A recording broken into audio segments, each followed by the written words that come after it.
என்ன சொல்கிறேன், நீங்கள் கர்த்தருக்கு கட்டளையும்படி காணிக்கை செலுத்துறது, தசம்பாகம் கொடுக்கறது ஒரு பக்கம் இருந்தாலும் அதையும் தாண்டணும். உங்கள் பவுண்டரியை தாண்டுங்க. உங்கள் ஆண்டவர் மேலே உற்சாகம் இருந்தால் நீங்கள் எதையும் செய்யலாம், எந்த விஷயத்தையும் தாங்கலாம், எதுக்கும் கொடுக்கலாம். அல்லேலூயா. அதுக்கேற்ற பலன் உங்களுக்கு எங்கேருந்து வரும்? ஸ்ட்ரெயிட்டாக அங்கேருந்து வரும். அல்லேலூயா. ஆமாம், நல்ல கவனிங்க.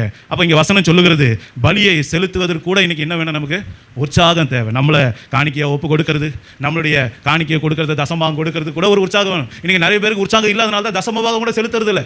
இன்றைக்கி நிறைய பேருக்கு உற்சாகம் இல்லாதனால தான் சபையில் காணிக்கை சொல்லும்போது அதை செலுத்த முடியறதில்லை.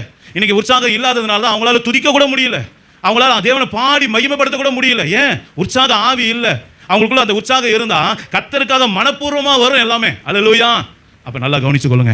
இன்றைக்கி ஏன் மனுஷனோட வாழ்க்கையில் இவ்வளோ குறைவுகள், இவ்வளோ காரியங்கள் இருக்குன்னா உற்சாகம் அங்கே ரொம்ப அவசியமான ஒரு காரியமாக இருக்குது. அல்லேலூயா.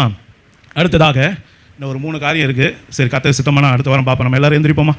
எல்லோரும் எந்திரிப்போம். நேரம் ஆயிடுச்சு. எல்லோரும் எழுந்திருது. கண்களை மூடுவோம். 4 காரியத்தை பார்த்தோம். ஏன் உற்சாகம் ஒரு மனுஷனோட வாழ்க்கையில் தேவை? அவனுக்குள்ளே இருக்கிற மேடைகள், விக்கிரகங்களை அகற்ற இன்றைக்கி உற்சாகம் தேவை. 2வதாக அவரை சேவிக்க, முழு மனதோடு சேவிக்க இன்றைக்கி நமக்கு உற்சாகமான ஆவி தேவை. 3வதாக இன்றைக்கி கர்த்தருடைய வார்த்தையை நம்ம வாசிக்கணும், பைபிள் வாசிக்கணும்னா கூட இன்றைக்கி நமக்கு உற்சாகம் இல்லைன்னா நம்மளால் வாசிக்க முடியாது. 4வதாக கர்த்தருக்கு பலியை செலுத்த, என்னையே நான் பலியாக செலுத்த, கர்த்தர் எனக்கு கொடுத்ததுலேருந்து நான் கொடுக்க வேண்டிய காணிக்கையை கொடுக்க, தசமபாகத்தை கொடுக்க, அதையும் தாண்டி சபையில் ஏதாகிலும் தேவைகள், ஆலயத்தை பழுது பார்க்க, ஆலயத்துக்கு இது வேணும் அது வேணும் சொல்லும்போது அதையும் கூட என்னால் இயன்ற காரியத்தில் அதில் பங்கு பெறுவேன் சொல்லி உற்சாகமாய் கொடுக்கறது கூட ஒரு உற்சாகம் தேவை. என் அன்பு தேவ பிள்ளைகளே, இன்னைக்கு என் உள்ள என்ன இருக்கு? உற்சாகம் இருக்கா? யோசித்து பாருங்க. நீங்க மனுஷனுக்கு அல்லங்க, தேவனுக்கு செய்யணும். நீங்க தேவனை ஆராதிக்க உங்களுக்கு உற்சாகம் தேவை. அதை தான் வேதம் சொல்லி கொடுக்கிறது. இன்னைக்கு தாவீது அதனால தான் கதறான், என் ஆண்டவரே உற்சாகமான ஆவி என்னை தாங்கும்படி செய்யுங்கப்பா. எனக்குள்ள உற்சாக ஆவி இருந்தா, வசனம் சொல்லுது, மாம்சம் பலவீனம் உள்ளதுதான், ஆவியோ உற்சாகம் உள்ளது. நல்லா கவனிங்க. உங்க ஆவிதான் உங்களை ஓட வைக்குங்க. உங்க ஆவிதான் உங்களுக்கு எல்லா ஆசீர்வாதத்தையும் சுதந்திரிக்க வைக்கும்.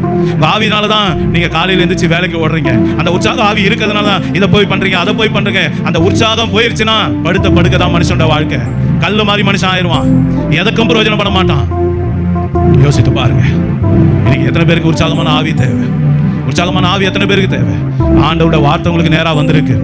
ஆண்டவருடைய வார்த்தை திட்டமும் தெளிவுமாக வந்திருக்கு. இதை நான் சொல்லல, ஏசப்பா சொல்லி இருக்கார். என் அருமையான தேவனுடைய பிள்ளைகளே, இதை கொடுத்தவர் கர்த்தர்.